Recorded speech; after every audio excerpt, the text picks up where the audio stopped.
Hello everyone, Mr. Happy here, and welcome back to another part of my Final Fantasy XIV Let's Play series. So, we've gone through a lot of the content that I really wanted to cover. Luckily, we've been able to increase our item level at a fairly high rate in this series. And I want to remind everyone, I tend to play this character, if anything, 3 or 4 times a week for just a few hours. So, just to give you guys an idea, since this series comes out in a very slow pace, I actually have been making that progress as a very casual player, not a super hardcore one. So, just a matter of being informed versus how much time you have to play. Now, before we go on to do what's in the title of this video, there's something that I want to talk about real quick. So you guys may remember that I actually made a bunch of money. I got a really good, I got just some really good materials, sold it, and I have quite a bit of gil.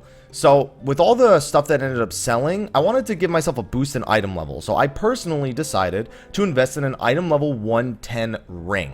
Now, this ring could realistically be, you know, a full-time ring. I may never need to replace this ring. But I would like to say that it did cost 290k for the HQ version of the ring. This is not mandatory, and I just want to cover that I did buy this ring between videos. If anything, I could have also invested 75k into an item level 90 ring, but because I got lucky with a few tier 4s and the prices were good, I decided to go in and just invest in the platinum ring of healing. Not mandatory, just clearing the air on that right from the get-go. So right now I'm still trying to improve my item level a little bit more. Turn 5 in the Duty Finder is going to be a hell of a video. And so one thing I really want to do to ensure that it's at least a little bit easier is get my hands on an item level 110 weapon. Now I've already told you guys that continuing down the relic line at this point, it pretty much has to be a personal decision. I'm not going to recommend that you do it. I would recommend you just work on finishing the story, improve your item level, and just worry about those things right now. But it doesn't mean you shouldn't increase your item level at all. The increase in item level will definitely help you with the expansion, the early leveling process at the very least. It won't help you all the way up till 60. And besides, the experience of doing all the different content is also pretty invaluable. So we're going to be spending the next few parts, again, doing kind of what we did before, where we're going to do a string of hard mode dungeons. Maybe we'll continue on with the main story a little bit. We have Ramuh and Shiva hard modes left now that we've done Leviathan and Magomag. So in this video, I am going to do Brayflock's hard mode. Now, you may remember seeing me accept the quest quite some time ago. In order to finish it, I'm going to teleport over to Wineport, and then we're just going to go on in. I still have to do my weekly on this character. I didn't end up doing it on my live stream because I wanted to finish my Bard Zeta, which, by the way, I didn't finish. So, yeah, I still need to do that on today's live stream. I'm really close to done with it. It's almost there. So I'm gonna get, let's see, I'm trying to think of what dungeons I want to record after this as well. I've actually got quite a few, as you can see. 1, 2, 3, 4, 5, 6, 7, 8. This one I'm about to hand in and unlock Brayflock's hard mode. It's gonna be a thing. It's gonna be a thing. Now we got some people in the area here. That's unusual. Some people actually leveling. There's some new players in the shout chat. That's always interesting. People are welcoming new players to Eorzea. That's always fun. So we're running up here, and this is going to be Brayflock's hard mode. Now, I hate this dungeon with a burning passion, but only because I have a history with this dungeon. Back when the relic upgrades to go past item level 90 were first implemented, this dungeon I had to do over 200 times over the course of like 2 or 3 weeks. Luckily, you don't need to do that at all anymore, and it was just because it was the most efficient way of getting tomestones at the time. But it's still like, that experience has stayed with me ever since. And luckily, Brayflock's long stop hard mode is really not too difficult of a dungeon. Most groups will speedrun it very confidently, and since we are on a healer, I think it's pretty important that I show you guys what that's all about. So I'm going to queue in for this dungeon. I could have just gone to dungeons if I had remembered to do that. We're going to get the first time bonus. It's 15 poetics, 40 soldiery, plus the first time bonus, so it should be pretty sweet. So I'm going to queue in, and when the queue actually pops, which doesn't look like it'll take that long, I will come back and we will talk about this dungeon. So until then, I'll see you guys soon. Alright, so you'll probably notice that that's not Brayflock's. I ended up waiting a pretty long time for a Brayflock's queue, so I ran over and unlocked Sunken Temple of Qarn hard mode, and queued for that instead, and I actually got an instant queue. Don't know what it is, just this dungeon is more popular. I don't know if it's because of the Zodiac questline, I don't know if it's just because it's not a quicker dungeon, it might be a better dungeon though. But anyway, this video went from being Brayflox hard mode to Sunken Temple hard mode. We're just going to have to adjust accordingly. It would be great if the tank wouldn't run away when I go to cast Protect. And also, I'm going to cast Stone Skin 2 as well. And now he doesn't have Stone Skin either. And now he does, and I have aggro, so I'm going to wait. Alright, so welcome to the Sunken Temple of Qarn hard mode. This is a pretty easy dungeon. I'm going to just be explaining the trash as we go. Now, unlike the original Sunken Temple, there's no, like, puzzles, I guess to say, like there was before. So these Baladian Knights just kill them. They just attack their main target. They don't really do much else. It's very, very easy to handle. Not to mention that our tank isn't taking, like, any damage. I mean, when you do small pulls like this, the Baladian Knights really don't do much at all. So yeah, we're just, we pull them. They'll kill it eventually. It's okay. He's trying to save a little bit of time here. So instead of going down right the first time, you go down left the first time. As a healer, same thing pretty much applies here that it has to almost every dungeon prior. You just want to do as much damage as possible. Cracked Qarn Facer, by the way, you don't need to kill those things on platforms in here. Instead, all you have to do is kill them and pick up the orb that they drop. So these things, Baladian Souls, need to make sure that you run up and attack those. Make sure you do not forget. I actually kind of appreciate this guy's going out of his way to solo it. Just because Baladian Souls, I mean, it doesn't really matter what you kill first in here, but they are the more annoying of the bunch. So I would recommend them being your main target. I'm just gonna do some healing here. There's a little bit of split damage. These Death Sickles also hit fairly hard. Alright. Now, Cracked Qarn Facer, simple. It's pretty much the same as the other mobs were in the old version of the dungeon. The only big difference is you don't have to kill them on a platform. Which just means just deal with them. That's all you really got to do. I'm going to throw some dots on it. No, I don't want to have aggro. Now, the biggest thing that a lot of people forget to do is pick up the items that are dropped by the Qarn Facers.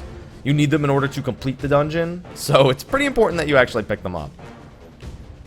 I'm actually going to prepare a Stone Skin 2 as soon as this thing dies. There we go. So see, Sun Spear, picking it up.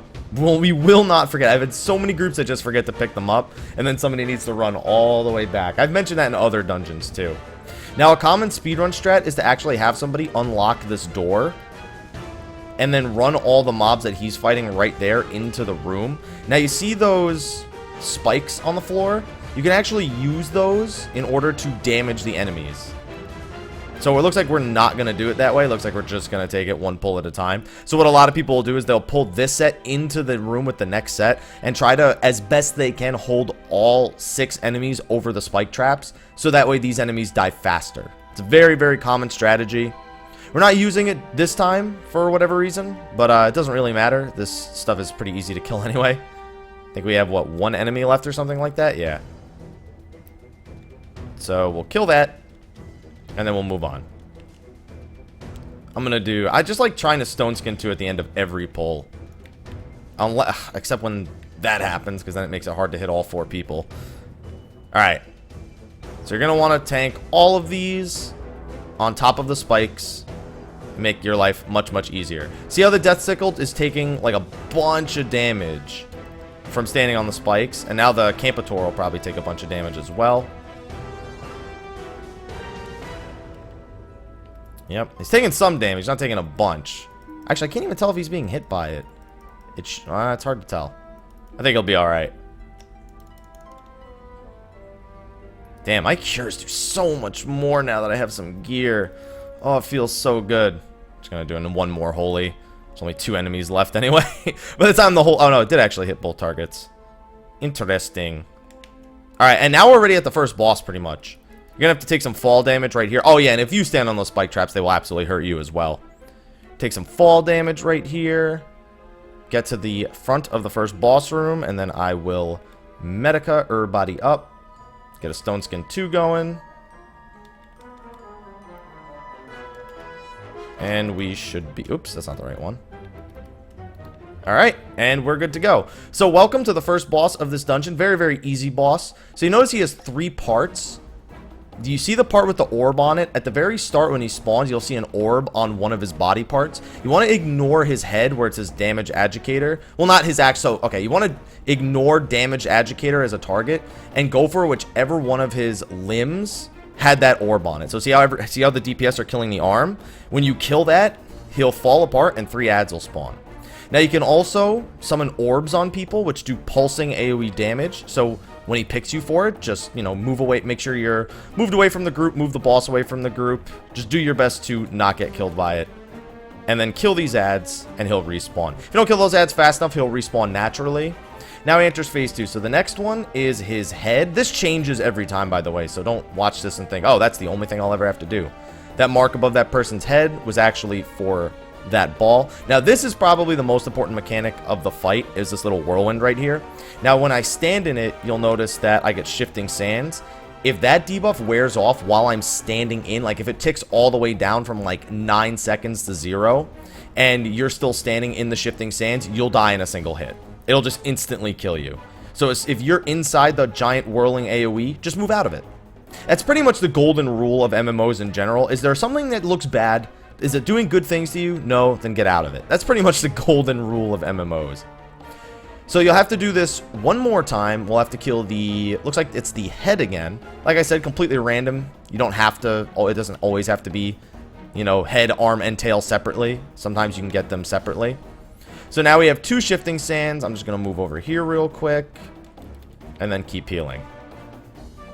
It also slows you, you noticed. So, you know, don't wait to move out. Just move out.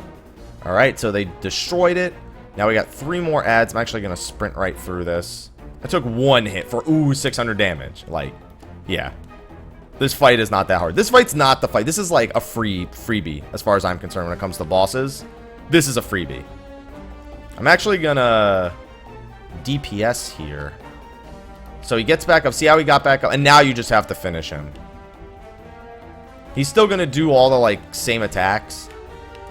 But, yeah, he's probably going to summon the whirlpools. Now, some groups just zerg him down right here, and they don't even bother moving out of it, because if you kill him, then all will be fine. See, like, that guy, that guy died at the last possible instant. He's technically better just returning, because then he won't have weakness. But, you know, whatever. Alright, so let's see if he wants to actually fight these or skip these. So, regardless of what he does, that was the first boss. Very, very easy. Alright, looks like he's going to be fighting them. So, you can see how this person's actually doing it. You can actually skip fighting these mobs if you're lucky enough by hugging this wall and going around them. Sometimes the mobs spawn in an unsavory position. I don't know why I said unsavory. We're not eating them. And it can be hard to get around them. Also, if you're like a scholar or a summoner, it can also be hard. I'd say we wait for the other guy to get here. Ooh, anti-accelerates. I forgot what item level those are, but I might be able to upgrade my boots with that. I'd say we should probably wait. Oh, no, he's here. Never mind. Okay, so as you can see, you can skip those mobs by hugging the wall most of the time. So at this part, you got to kill the head and his hands. When you start the fight, whoever hits it first will get grabbed by the hands, and then they'll get hit by an AoE. Even if they get hit by that like AoE that you just saw the mini boss do, I'll call him a mini boss. He barely qualifies as that. Even if you get hit by that, it does like 2,000 damage. It's not the end of the world. It's not like it's gonna come anywhere close to instantly killing you. And then other than that, he just does a few conal attacks. He can resummon his hands eventually too. But as you can see, he does almost no damage. So if his hands come out again, just kill the hand again. Or if you're quick enough, you can kill the head without even killing the second hand. And then we'll move on to the next trash pull. There's the next hand. Oh, and it grabbed me. So let's see what option they go for. Looks like they're going to free me. Maybe. Nope. Looks like only the tank is going to free me. This is going to hit. But watch, you'll see. Ooh, 2,500 damage. It's like, yeah, it's not the end of the world. You know what I mean? I'll just give everyone... I don't even need to heal myself. I'll just out of combat heal. Real simple. So some groups do a big speedrun pull right here. We're not going to be doing that, it seems. So, yeah. Should be an easy pull. I'm just going to give him a regen, throw a few holies out. And we should be golden. I think there's 2 trash pulls here, and then another one of those heads, and then the second boss. It's a really short dungeon. especially when compared to the one that came before it, the original Sunken Temple. It's a very short dungeon, very straightforward. Most of the hard mode dungeons you'll find are this way. Very, very straightforward. Not too confusing, not too much puzzle solving as there was in some of the earlier dungeons. Oh, and then you have the cracked Qarn Facer. That one's going to drop an orb as well, a moon sphere. Do not forget the moon sphere. I have to really reiterate not to forget the moon sphere, because this one's even more common for people to forget than the first one. Like, this one it's more understandable that you miss it, because a lot of groups just do the massive pull with like 7 enemies. While, you know, other groups like this one just kill every mob individually. Not my preferred way of doing it, but I think, you know what I think a part of it is? I think they might think I'm a first-timer, because we got the first-time bonus. So if anything, the tank is being... Oh, almost forgot. Okay, they didn't forget, though. So that's the important thing. Oh, there's, yeah, 7 mobs.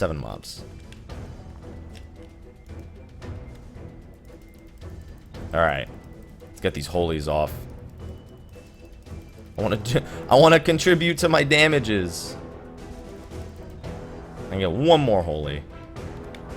Comfortably, at least. I could have technically done 2 more holies. I had the MP for it, at the very least. I'm not even gonna Shroud of Saints right here. I'm not gonna need all my remaining MP. They're gonna finish all this stuff off, and I'm just gonna out of combat regen, and everything will be okay. I still can't believe how much of a delay between for the Brayflox queue, and then I got this queue instantly. Like, ugh. I hope I get the Brayflox queue instantly after this, so I can actually make my video on Brayflox hard mode. There's another treasure coffer down there. Some groups skip it, some groups don't. Doesn't really matter. It's a high elixir. Fantastic. Did I win those boots? Yeah, so I'm gonna actually... I guess it's a good thing I did this one, because I'm gonna explain antique solarettes. Antique gear, I believe, is from dungeons from patch 2. I think it's 2.4. It's from. Yeah, so I'm trying to be the guy who DPS. So this guy, as you can see, starts with 2 hands, and it'll grab the first hand will grab whoever aggro's the boss, and the second hand will grab whoever hits the boss first, or whoever hits the other hand first. I guess it depends. Why did I turn that off? I turned off Cleric Stance again, because I'm so good at doing that. Well, I'm really good at turning it off when I don't need to. And then we're at the second boss. Like, you can see, real short dungeon. Hands are respawning. Looks like it's going to come after me. I think it always goes after the healer to be... Oh, no, never mind. It said it was going after me, and then it changed its mind. Kill that. See, I don't even need to worry about nothing. Alright, or it can stay at 1%. That's always pleasant as well. The tunnel vision. The tunnel vision is real. I was like, okay, 1 hit left, the other guy, I'll get it. That is the #1 cause of deaths in this game, other than people fucking up, is thinking that somebody else will finish the mob and then everybody leaves it. I've seen it happen so many times. Hello? Anyone gonna kill that? Hello? Hello, hello? And welcome to the second boss, Sabo Tender Empatriz. So this boss summons a ton of ads, none of which are that threat. Uh-oh, where's this guy? Oh, that's right, he doesn't even have Protect. I'm going to give this guy Protect and Stone Skin. So the most important thing that you're going to want to do is watch this boss casting bar. So I made sure to focus target the boss. They have a few attacks. They have 3,000 needles, 1,000 needles, but the big one is 100,000 needles. The only way to stop the boss from casting 100,000 needles is to do enough damage to her while she's casting it to, like... It's like interrupting her, but not really, kind of. Because you're not like... It's not like you're... Oh, God, this guy's tanking everything. It's not like it actually does anything. It's just like, yeah. We need these things to be tanked. Alright. Alright. Digging it. Digging it. We also need to kill them. I would love to participate in that. So, yeah, a bunch of ads spawn, as you can see. Literally just a bunch of ads. You'll notice that we had a big ad, and we have a bunch of small ads. So the first big ad that spawns just goes after the healer non-stop. The second one tethers to the boss and makes her take reduced damage. What you're supposed to do is... Oh my goodness. Is, hold on. I don't know if we're gonna live. We need to interrupt the boss. Okay, we're fine. So the first ad that spawns, you see the big one, the Campador, that one just keeps attacking the healer until you kill it. Some groups ignore it, some groups don't. All the little ones just do damage. It's like, whatever. I'm just gonna actually Benny him. I don't need it for anything else. And then the Guardia that spawns puts a tether on the boss, and you have to kill the Guardia first before you can interrupt the boss's tether.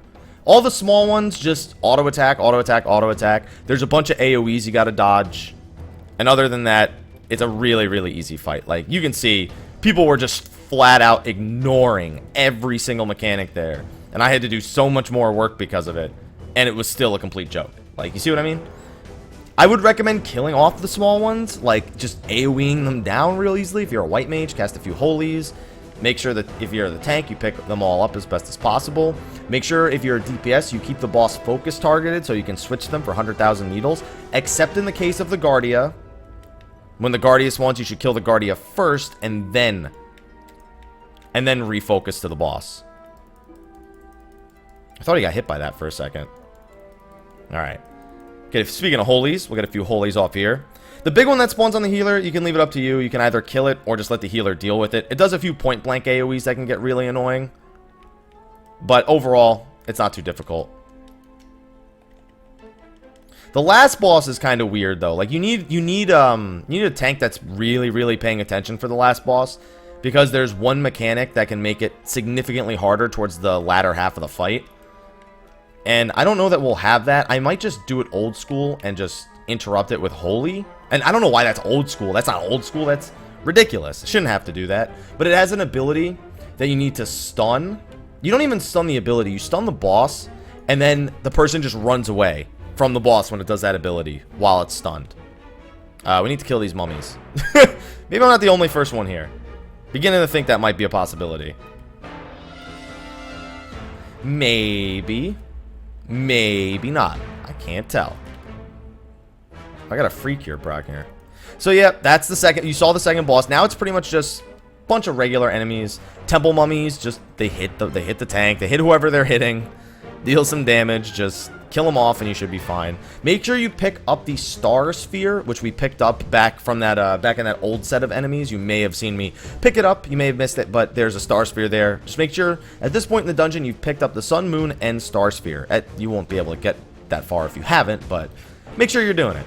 There's 2 Baladian Knights in here and a mummy that'll come out of the sarcophagus over there. And keep in mind that these mummies are fairly important for the boss. Not these specific mummies, but the fact that there are mummies here, it's a very continuous theme going into the final boss. We have a couple more trash pulls, and then we should be donezo. I'm gonna get a few holies off here. No, that's not really needed. He'll be fine. I'll have Benny again soon anyway. It's like over half the cooldown gone. Was that a free cure proc? I wasn't even paying attention. Or did I miss the free cure proc? It doesn't matter. Kill the mummy. Door opens. I think we have... I think it's 5 more enemies total. I don't know if you guys can hear that. Apologies. It sounds like somebody's mowing a lawn, which is weird considering I'm in an apartment right now. Maybe the building is mowing the lawn or somebody's sawing wood. I can't really tell. But it's just on the other side of the wall, and it's really loud. It's like really, really loud. So, there's 5 enemies left here. You need to kill all 5. Well, you don't need to kill this Qarn Guardian, I don't think, but you might as well. He's going to be in your way no matter what. Standard enemy doesn't really do anything special. Has a few AoEs, but you've fought these kind of enemies like enough at this point to know, hey, they have a point-blank AoE, they have a conal attack, they have a line AoE, like, you know that by now. You fought these things. Besides, you've watched my turn 1 video at this point, so you remember these things. I don't think this thing has obliterate. It just has the point-blank AoE. Oh, God. It didn't turn off again. Forgot to turn it off again. I pressed it, but I guess I didn't press it at the right time. So we kill these 2.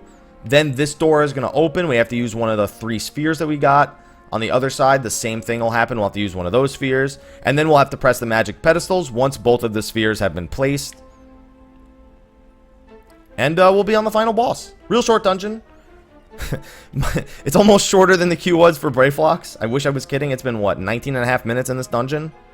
Yeah. No, I didn't wait 19 and a half minutes for that. That would be an utter lie if I said that. Utter lie. I'm just going to go ahead and do this now. The tank doesn't need me for the first bit of the pull. So put the moon sphere in here.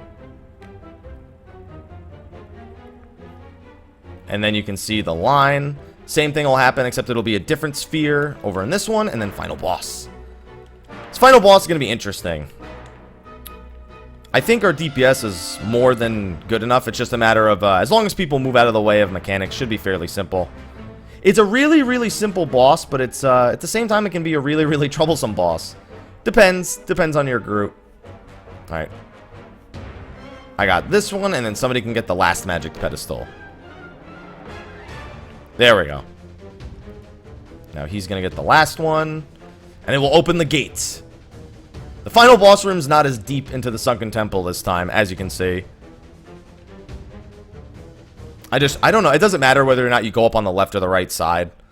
I always just go to the left. I have no good reason for it. I just always go to the left. Alright, we're good. So this is the final boss of the Sunken Temple of Qarn. Vicegerent to the Warden. You've fought this guy's head twice before, so he should be familiar. This guy has a lot of the standard gargoyle moves, like a Betrayal from Darkhold, so he has a really strong cleave attack. He's got a point-blank AoE that he can do. He's got that hard-hitting tank ability you just saw. He actually hits fairly hard as a boss, compared to a lot of the other bosses in the game, or at least a lot of the 4-man bosses. So at the start of the fight, it's fairly simple, until you notice there's going to be these sarcophaguses that spawn. When these sarcophaguses spawn, you need to move the boss out of the way. Please move the boss. And don't touch these guys at all. If you make contact with them, you'll get a stack. You can see the tank has 1 stack of the debuff. If you get 4 stacks of that debuff, you'll get mummified. You'll get thrown into a sarcophagus, and then you'll dash across the center of the room. And it happens constantly, so you're constantly got to be on the lookout, ready to move. If the tank happens to get mummified, it's very dangerous. Because if the tank gets mummified, yeah, the boss is going to go rampant. But I think, yeah, we're doing alright. There's a few more mechanics we'll have to watch out for that can give you mummified stacks. We're in a safe spot. We don't need to move at all. Whoa, the bard. Repelling strikes. Repelling strikes. Repelling shot. Alright, well, there's no real reason to move the boss, but we'll be fine. Should be doing his charge-up attack in a second here. Jesus, he is hitting this tank way harder than I was expecting him to. Yeah, we're not going to be able to do... He's getting stun-locked right now from doing other mechanics. Alright, so we got the mummification. Now, see, he's actually going to do it. Oh, and then he's going to move in this way. So you don't have to, like, legit move out of them entirely. You have room to move regardless. So now he's going to do Light of Anathema. He's going to turn and face somebody and do a giant cone attack in their direction. And when he does, if you get hit by the laser, it'll give you a stack of the mummified debuff. Like that. Also, by the way, if you touch those sarcophagi, that'll actually give you a stack as well. Even if you don't touch the mummy, if you just touch the sarcophagi when they're first coming up out of the ground or anything. Okay, so this is the mechanic. You saw the person got pulled in right there and he's tethered. You're supposed to stun the boss and then run away. The person's trying to run away, which is the right thing to do. We're supposed to stun the boss because it just... Basically, the boss stays tethered to you until you get 4 stacks of the debuff. Unless you stun it and break the tether. So now you're going to see that person got put in a sarcophagus. And now they're going to dash across the center of the room. They count as a regular mummy, by the way. So if you stand in their path, you will get stacks of the mummification debuff. So don't let that happen either. We avoided it just fine. When somebody's mummified, the boss tends to just face random people and do his swipe AoE. So be pretty careful until that person is broken out. And that's pretty much the entire fight at this point. He might do Light of Anathema one more time. There it is. He also gets a damage buff whenever he has Light of Anathema. So you got to be a little bit careful. But other than that, that's all there is to the boss. Hopefully you guys have a pretty easy time with this boss. The stunning thing is very important. If you're a DPS, don't stun the boss. Like, leave your stun abilities out of your rotation. Like leg sweep if you're a Dragoon, or shoulder tackle if you're a monk, or steel peek if you're a monk. Leave those out. Let the main tank stun that attack when it comes out, and then after the person gets tethered, have the tank stun it, and then have the person who's tethered run away. If you're the person who's tethered, run away after the boss is stunned, and you should be fine. But anyway, that was the Sunken Temple of Qarn hard mode. Pretty easy dungeon. I got those boot upgrades. I actually want to... Those are the only pieces I won, I think. I won the body piece. I don't need it, but I won it. I got all 3 commendations. They were so happy with me. I was the most impressive player. That's actually what player commendations are supposed to be for, according to Yoshi P. They're supposed to be for the most impressive player. So since I have the opportunity, I might as well show you now what to do with these antique items that you might get from certain dungeons. They can be traded in for, I believe, item level... Is it item level 100 or is it item level 90? I can't remember. I think it's item level 90. I'm pretty sure it's item level 90. Because they don't give us... I don't know. Yeah. It's got to be item level 90. Alright. So here's what you do. You have the antique items. You bring them over here in Mordona. Instead of going straight through to that door, you make a right here. Talk to Cacklin. Oh, that was my bad. Talk to Cacklin, select Artifact Armor, Disciple of War, or Disciple of Magic, I believe. Let's find out. Is that what the antique ones are? Nope. Wait, what? Vintage equipment. Yes, vintage equipment. That was what I meant to say. My bad. Vintage equipment, and then you can see you can trade in the armor piece for something from this guy. So this is the item. These are item level 90 pieces of armor. These used to be gotten with tombstones, but those tombstones that these were gotten from are no longer available. So this is how you get them. I am going to get Argut. No, I'm going to get Cleric's boots. Those are Piety Determination. Yeah, I'm going to get these. They're 10 item levels higher than the boots that I'm wearing right now. Trade in the antique Solarettes. And I don't really need a body piece for anything at all. I'll just get the Argut gown. I am going to level Scholar at some point. Not that I won't need a body piece because I have 3 body pieces now. But there we go. Going to equip my Cleric's boots, and bam, we're item level 100, baby. Aw, yeah. So anyway, guys, thank you for watching this video. Be sure to like, favorite, subscribe, and share, and stay tuned for more dungeon and primal hard mode runs, and then we'll probably be getting into making some money as we prepare for the expansion. But anyway, thank you for watching. I'll see you guys next time, and until then, take care.